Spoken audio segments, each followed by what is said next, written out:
Hello, beautiful Mademoiselle. My name is Aurelia, and welcome to Mademoiselle Diaries, a space where we help you become your most beautiful, elegant, and feminine self. Today, I'll be sharing with you, ladies, the things that I find incredibly elegant.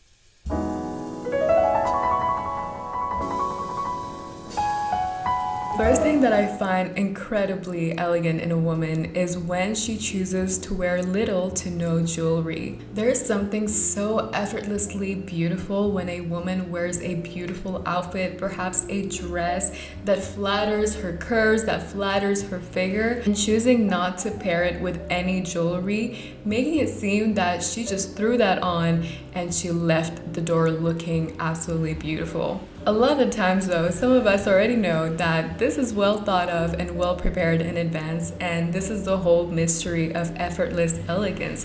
To make something look effortless, you need to put in effort, just like a ballet dancer who dances so effortlessly. It took hours and days and weeks and months of practice to make it look so effortless. In this case, the woman puts in an extra thought and extra intention into her bare skin, making it look as luminous and as glowing as possible, pairing it with makeup that truly highlights her features, perhaps adding a touch of red lips, making her the ultimate accessory. Yves Saint Laurent said it best. Over the years, I have learned that what is important in a dress is the woman who is wearing it, not the other way around.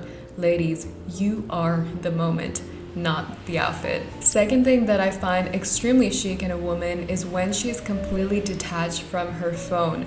A woman who is so alive and in touch with her sensuality, meaning that she is connected to all of her five senses in the offline world, is so chic. She does not want to risk ruining a moment by pulling out her phone to capture it. Perhaps she's in a night out and suddenly her favorite music comes along, and instead of trying to capture the moment by taking a video, she surrenders herself to the moment. She feels all the melodies in her body and she feels total freedom. Or perhaps she's going for a walk in a garden when suddenly there's this out of the world sunset, and she decides to just sit in that stillness and appreciate God's creation as opposed to trying to capture every beautiful thing that she sees. She knows that memory keeping does not have to look like constant documentation, and she doesn't need to capture every single moment to know that it mattered, to remember that it was significant. Sometimes physical items can carry more weight than any digital photo can. Perhaps it's the receipt from the wine that you ordered in your favorite jazz club, or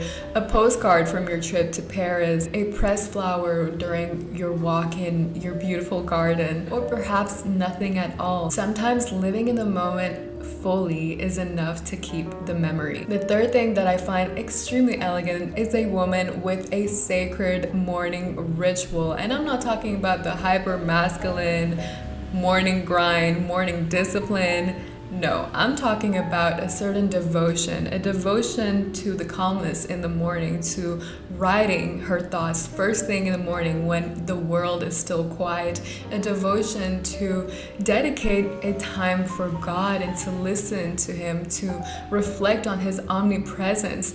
I'm talking about that kind of devotion. There's something so unique in the mornings when the world is still quiet, when the sun is barely risen, that you really get to connect with God in a whole other level, and you really get to be poured in by His Spirit.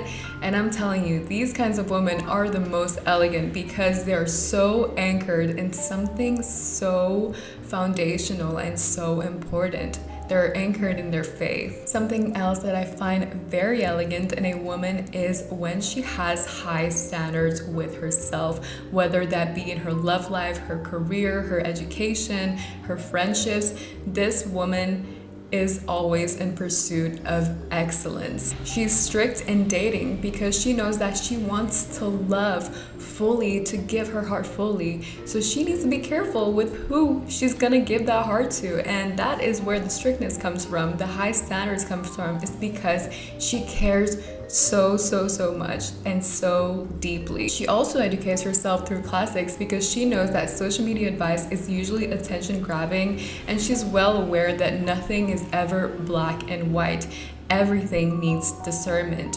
Only with discernment can education be turned into wisdom. You will see her read all kinds of classics, watch a lot of classic movies, because that's honestly where the timeless wisdom is. She's very much classically educated and she seeks nuance in her thinking.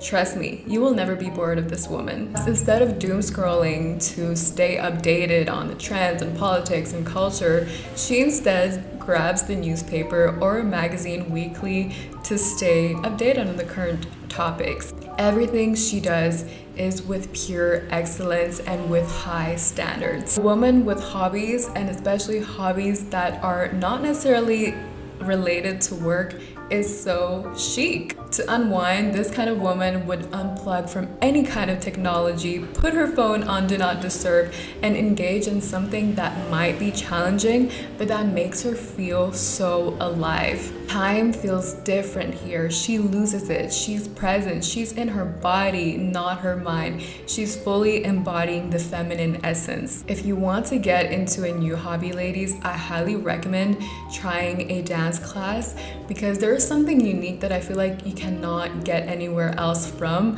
other than from a dance class, because it really forces you to be in your body and not in your head. You cannot dance if you are in your head. You will be blocked. I really recommend looking into joining a class of a dance that have always seemed so dazzling to you. Perhaps it's belly dancing or Latin dance or heels, whatever it is.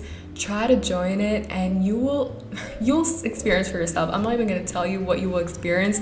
Book that class and let me know how you feel afterwards. Other hobbies I find so chic and elegant is starting a blog, baking, joining a book club, scrapbooking, photography, flower arrangement, wine tasting, coffee making. There are so many. There's so many ways, ladies, to unwind and to occupy your time other than just doom scrolling on social media. Also, the reason why I mention hobbies that are not necessarily attached to work is because often we always try to still be productive outside of work, and I really feel like as adults we also need play just like children, and the play doesn't even need to be useful. It could be useless play, but it will add so much more vitality in your life. You really need to invest in hobbies that will literally rejuvenate our soul, even if on the surface it seems useless to our productive and work life. Because ladies, if it sparks that curiosity and that vitality in you again, it's a win. Also, these kinds of hobbies that are seemingly unrelated to your work actually end up giving you more source of inspiration that will help you in your productive life, in your creation, because multi-layered work comes from multi-layered people, meaning people with different interests. In my view, people who are multi-layered, multifaceted, and multi-passionate end up creating the most beautiful and original kind of work. Another thing that I find extremely chic is when a woman wears her hair natural. Now, don't get me wrong, I love a good blowout, but again, there is something so effortless about wearing your hair natural and for your hair to look a little bit messy almost. I really appreciate French style for this reason, because most French women would just wear their hair naturally, and of course this implies really taking care of your hair so that it looks soft, it looks shiny, and well taken care of. I personally try to stay away from as much heat as possible. I used to curl my hair all the time and it really dried up and made my hair look so unhealthy, so I decided to stop and just focused on taking care of my hair. And this doesn't only apply to hair, by the way, it applies to skin as well. I used to spend so much money on makeup and covering and all of that, and adding more.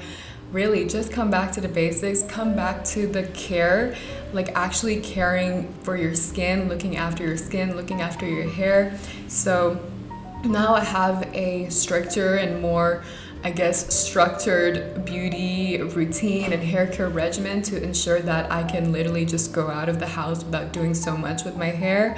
I oil my scalp once a week and I give it a good massage.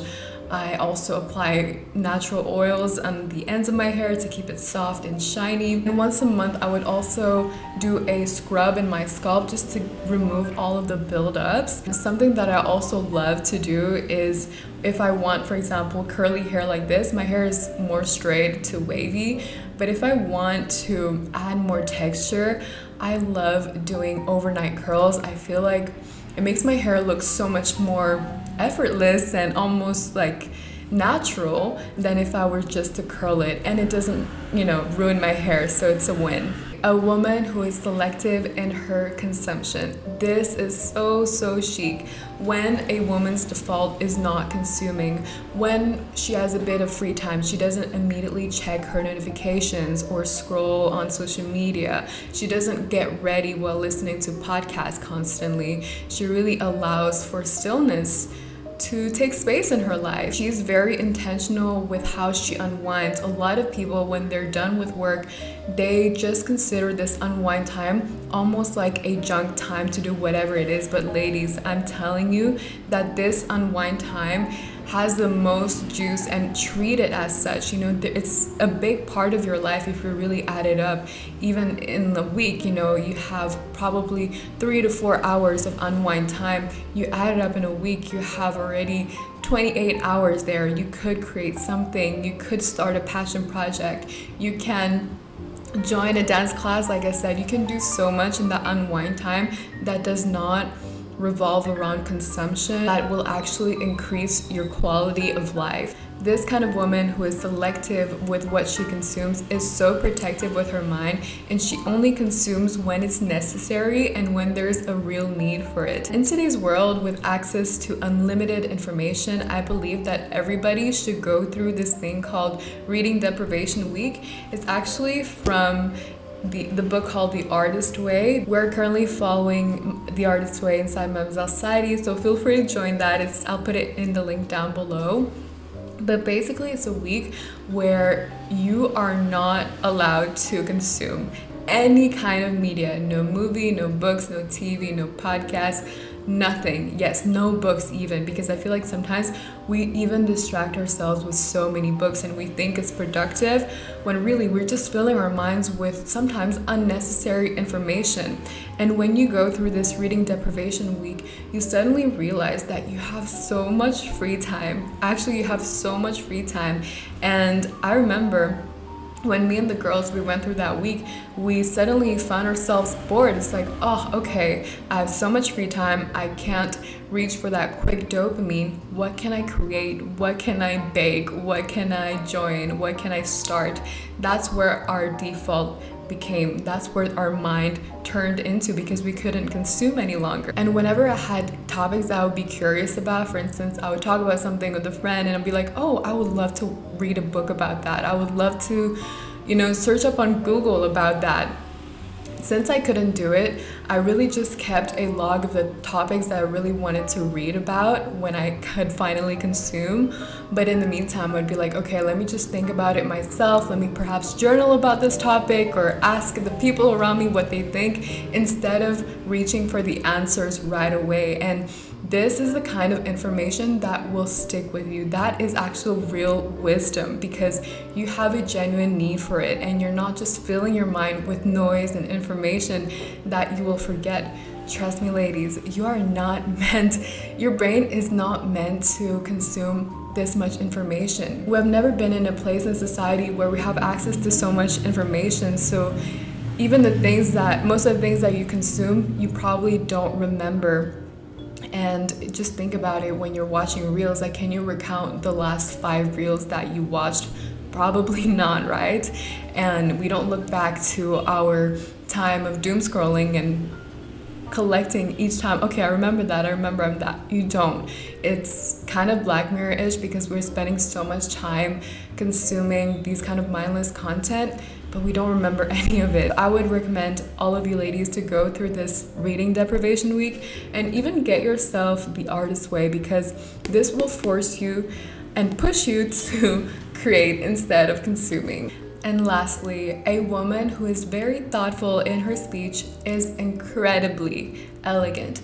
Ephesians 4:29 says, "Do not let any unwholesome talk come out of your mouth, but only what is helpful for building others up according to their needs, that it may benefit those who listen." This kind of woman who is very thoughtful in her speech knows that if it's not edifying, if it's not necessary, and if it's not kind, it won't come out of her mouth. She's not careless in her speech. She doesn't curse every other sentence. She's very thoughtful before she responds, and she even allows some silence to come in, some time to honestly reflect before answering questions, to reflect before sharing something, because a lot of times we just get swayed by the wind and share everything, and that's when we turn to venting almost like as a default way of speaking with one another. And venting is fine from time to time, but when it becomes the only thing that you guys talk about with friends, with family, it is quite self-destructive. Proverbs 16 also says, "Gracious words are like a honeycomb, sweetness to the soul and health to the body." When you're careful with your speech, it will literally give you health in your body. This kind of woman, she takes up space, she takes time to speak, she's not rushing through her words, she's not trying to rush to fill in every single silence, because she is a self-assured woman, and that to me is elegance. Alright ladies, I hope that you enjoyed this video. If there are any other thing that you consider to be incredibly elegant, please write them down in the comments. If you like to embody elegance and feminine energy, I suggest you going to Mademoiselle Diaries/courses. We have 2 different programs for French elegance and feminine embodiment that I know you will enjoy. I'll see you ladies next time. Mwah.